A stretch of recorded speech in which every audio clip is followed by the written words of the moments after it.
Hello and welcome. Chris from Missouri here, bringing you another video about vintage baseball cards. And in this video, I'm going to show you some cards that I recently picked up at a card show. And I'm also going to show you a couple of cards that I got through the mail. I'm just going to show cards. This past weekend, I got to go to a card show in St. Louis, and it's called the Machinist Hall Show. And if you get a chance to go to it, go to one that is a 2 or 3 day show. But this one was a 1 day show, and it was still a pretty good show. And I went with a friend of mine that I met through YouTube that watches my channel, and we rode together and had just a wonderful day. And I'm going to show you some of the cards that I picked up on that day. So let me turn the camera around, and I'll show you some cards.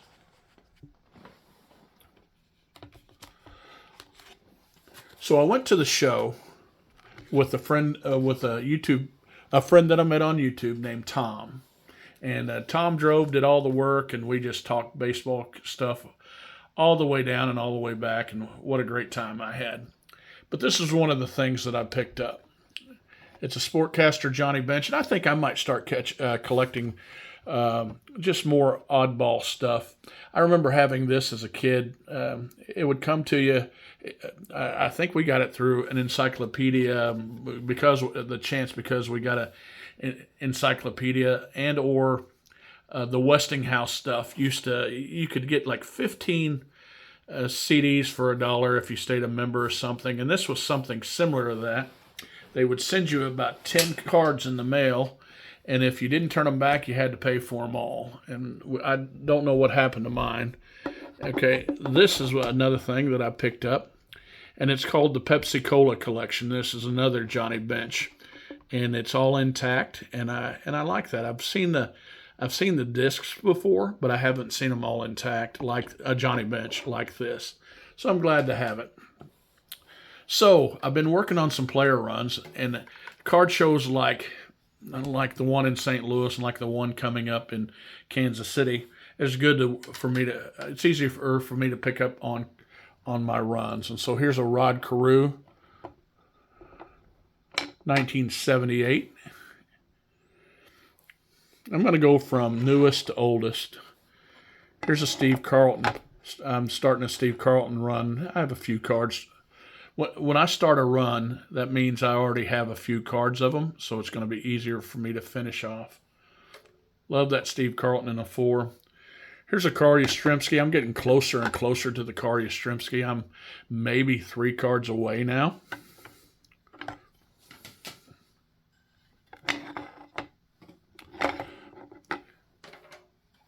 Here's another Rod Carew, a 70 and a 7. Very nice card.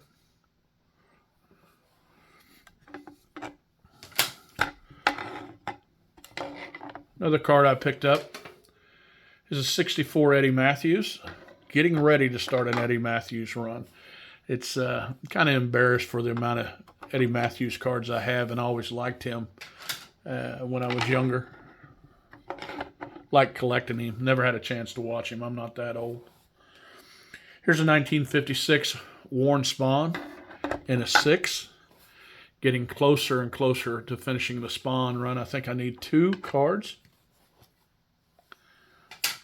And the one that I'm really proud to show you is a 300 Great Cards by Mike Payne card. I had one raw at one time, but it was a terrible looking card, but it was my card, but I didn't want to get it graded. It was missing some pieces and stuff like that. But here is a Yogi Berra in a SGC 4. Now, I did not pick up this next card at a card show. I got it through the mail today, and I'm going to open it up right now and show you. It's Carl Yastrzemski, 1980. I think I am now 2 cards away from Carl Yastrzemski. A 68, and I believe an 82, but it might be 81.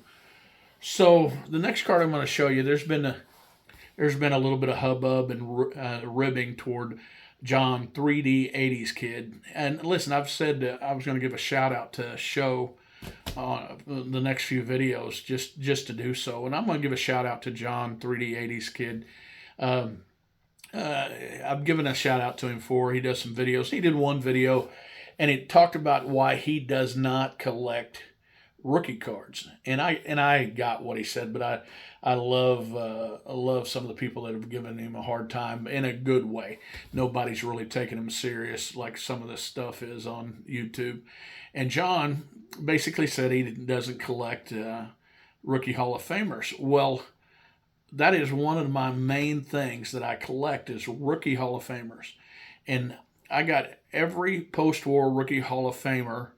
I got a card of one. But now there's a few of them that have more than one card. They have two cards. So they either have a Leaf card or a Bowman card in the early stuff. And this, so there was I want to get them all of the post-war. And I picked up this one here, and I'm going to show it to you. So, and John probably will not like this. He'll probably give it a thumbs down. But this is a 48 Bowman Ralph Kiner, one of the first post-war rookie cards. Now, Ralph Kiner was a heck of a player. I think he led the league or tied the league in home runs his first 7 years. He very powerful guy. He ended up having to get out of the league because of back problems.